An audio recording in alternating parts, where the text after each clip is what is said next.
Today we talk about the age-old idiom, counting your chickens before your eggs hatch.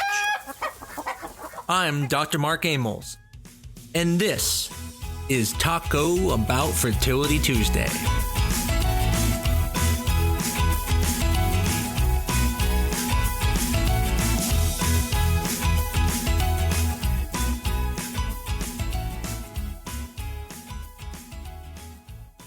Now, you're probably thinking after hearing my intro, why are we talking about chickens? But we're not. What we're talking about is the question, can you determine how many live births you'll get from how many eggs you end up fertilizing? And where this comes from is that there are some people who don't want to make a lot of embryos. Matter of fact, they only want to make the number of embryos that they can to have that many children. So for example, if they want 2 children, they only want to make 2 embryos.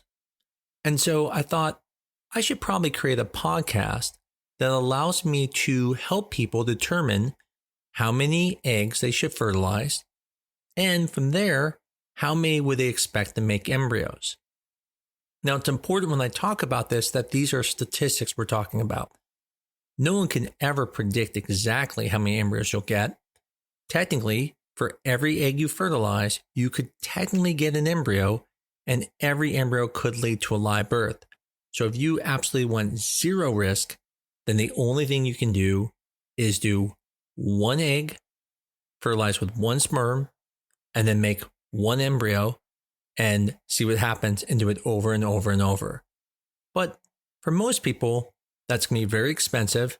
It's not very realistic. So what we're going to talk about is what's realistic and what you can do. So for the patient who doesn't want to make a lot of eggs, what they can do is called selective insemination, where they only selectively inseminate a certain amount of eggs. But this calculation is a little bit difficult because we think of IVF and we hear about these cases where someone got tons of embryos. And even at our place, we have a patient who has something like 26 embryos frozen. But that is the outlier. That is not the norm. Most people make between 1 and 4 embryos, even when they get lots of eggs. And so what my goal is today is if you're someone who doesn't want to make a lot of embryos, talk about selecting which ones you fertilize. The goal should be is still get a lot of eggs. You don't want to do this a whole bunch of times. So you still want to get the eggs in your IVF cycle, freeze the rest as eggs, and then what you'll do is you'll selectively fertilize some of the eggs and see how they do. So if you only selectively fertilize 8 eggs and you only get 1 embryo, but you want 2 embryos, then you go and you thaw a few more eggs and you keep going until you feel comfortable. And what I'm going to talk about is how do you determine then how many eggs to fertilize? And the way you do that is you work backwards. Now, as I mentioned in the beginning, I do want to preface, this is just statistics. I cannot predict how many embryos you'll have and how many embryos will take to become pregnant. But using statistics, we can at least give you a general idea so that can help you determine how many you want to selectively fertilize. Step 1, you have to determine how many kids you want to have. It makes a big difference if you only want 1 kid versus wanting 8 kids. If you're wanting 8 kids, then you probably don't need to do any type of selective insemination because the chance of you having enough embryos to have 8 live births is going to be low. On the other hand, the other thing we have to look at is age.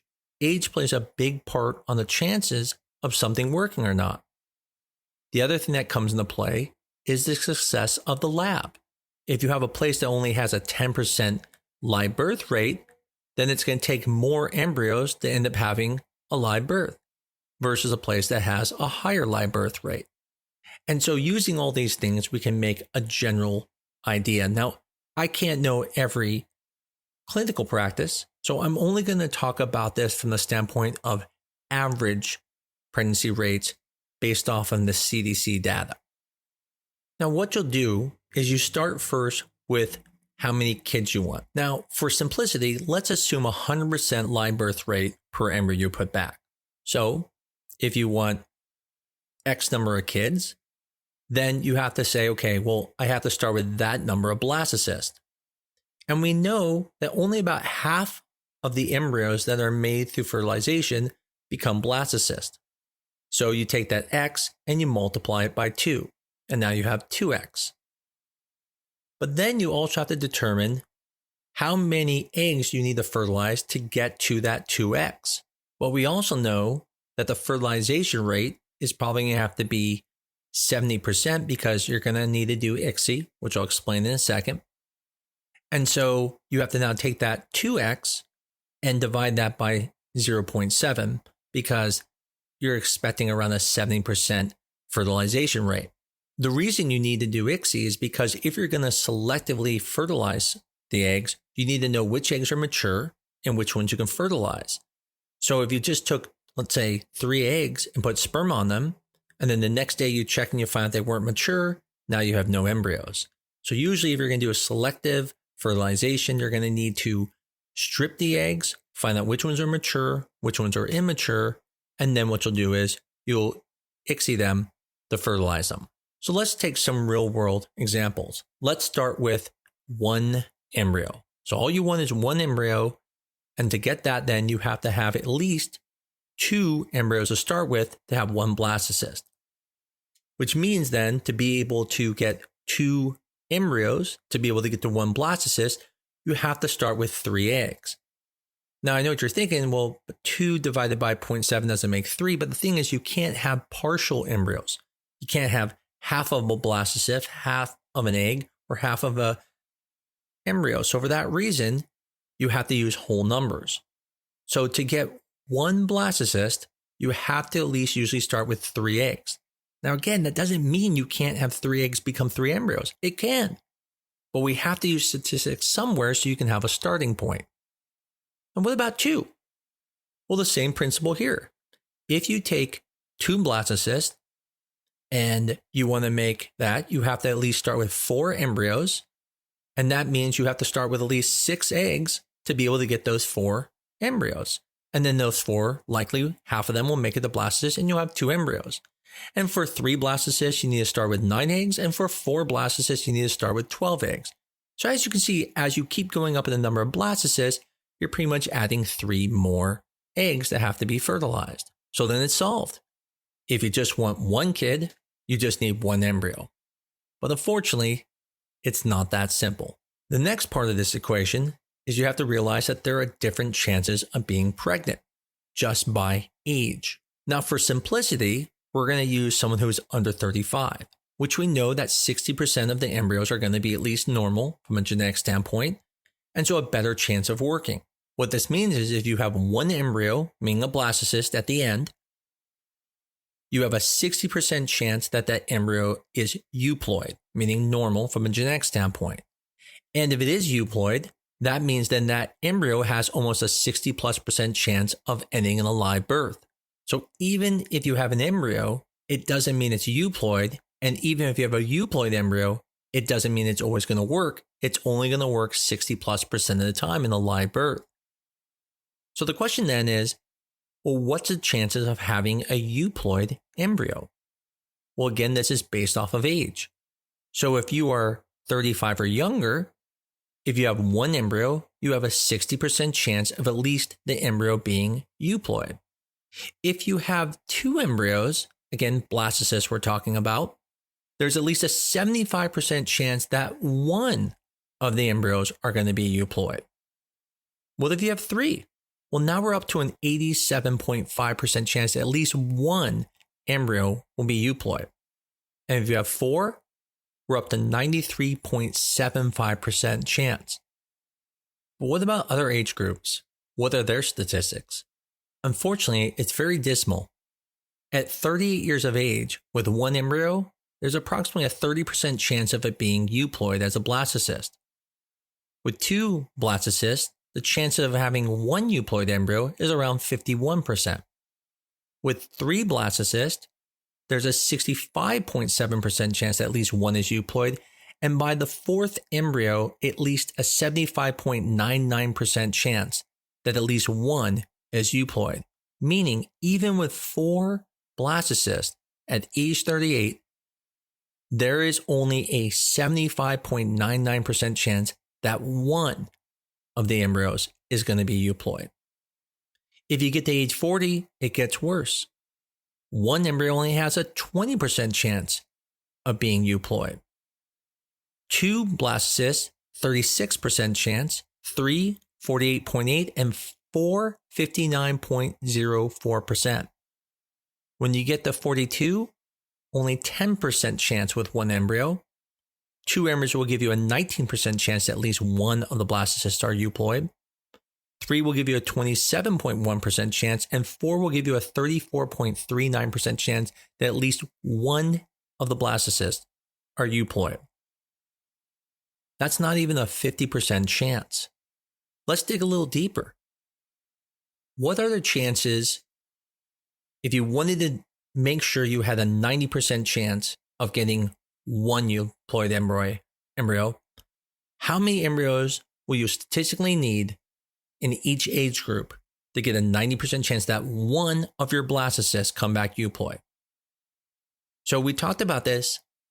35 and under, it's about 3 embryos. That gives you around a 90% chance at least one will be euploid. At age 38, it takes about 7 to have a 90% chance. By age 40, 11 embryos.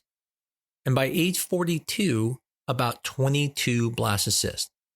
Now keep in mind, this isn't always true. I have many patients who are 42, get 6 embryos and get a normal one. So these are a little bit on the high side, but this is just the statistics, not actually real world. The reason real world is a little bit different is because not every blastocyst is going to be biopsied.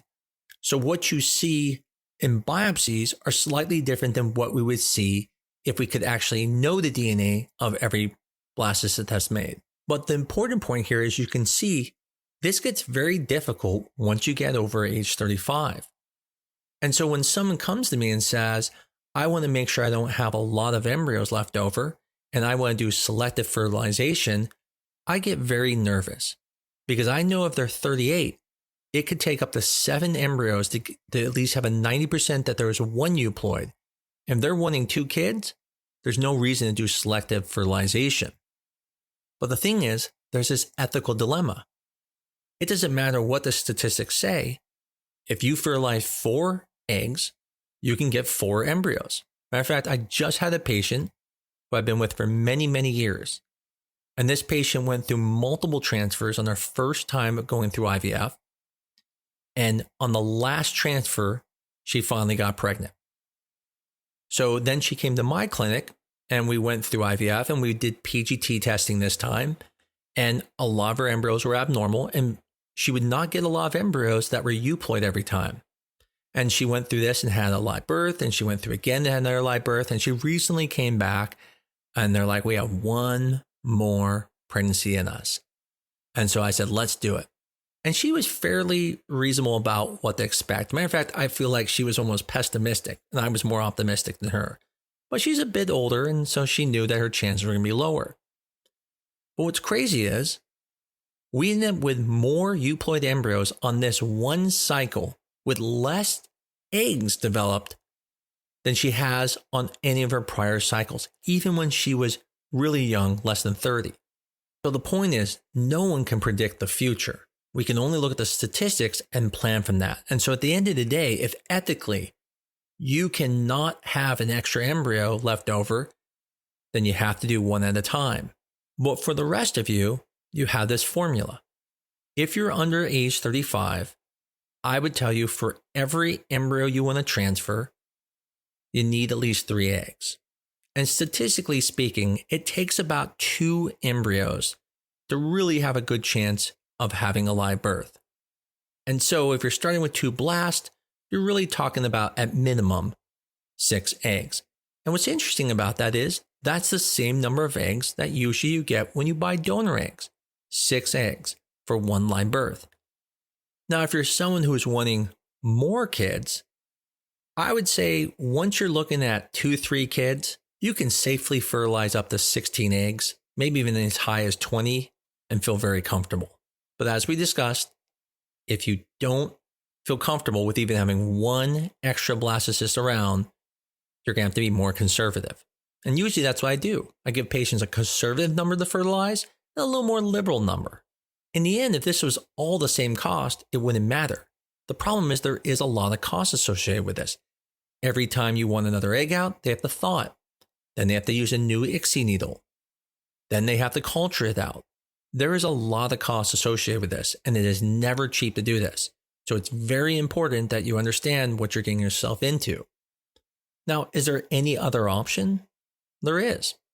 So what some people do is they do very small mini stems, and then they make just a few eggs, and then they fertilize them, and they put back the embryos, which usually is like 1 or 2, and give it a shot. And usually that's with a fresh transfer, and if it works, great. If it doesn't, then they start again.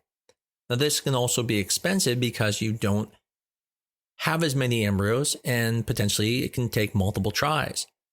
So for most people, it's probably better just to go through the IVF process, make a lot of eggs, and selectively fertilize some of the eggs and keep the rest, so that way you have to go through the whole process of stimulating the eggs to get them.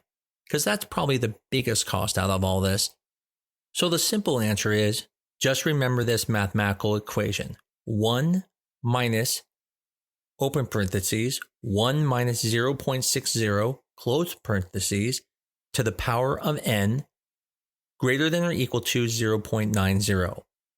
All you need to do is now solve for n, and then take that number, multiply by 2, divided by 0.7, and you will have the number of eggs you need to fertilize for your situation. Now, you'll change the 0.60 to whatever your chances are of getting pregnant at that clinic per embryo. Or I guess you can just have a consult with your fertility doctor and they might be able to help you with it versus doing all the math. Either way, it's a tough decision. I truly appreciate the ethical dilemma and the stress that people must go through when they're worrying about making too many embryos. And so this is a way that you can at least figure out how many to inseminate, so you can make sure that you feel comfortable with how many embryos you're going to make. And as I said, this is just a discussion. You really should talk to your doctor. It's going to be different at each clinic, and you want to get their blessing on how many they think you should fertilize. But you can always refer to this to help you at least walk into that conversation with some knowledge. I hope this podcast was helpful for someone today. Maybe you're going through this or going to be going through this. Maybe you have family or friends who are going through this, and you can let them know about this podcast to help them make those tough decisions. If you love this podcast and you want to help us spread the word, please give us a 5-star review on your favorite medium and tell your friends about us. As always, I look forward to doing this every week and look forward to again next week to talking to you on Talk About Fertility Tuesday.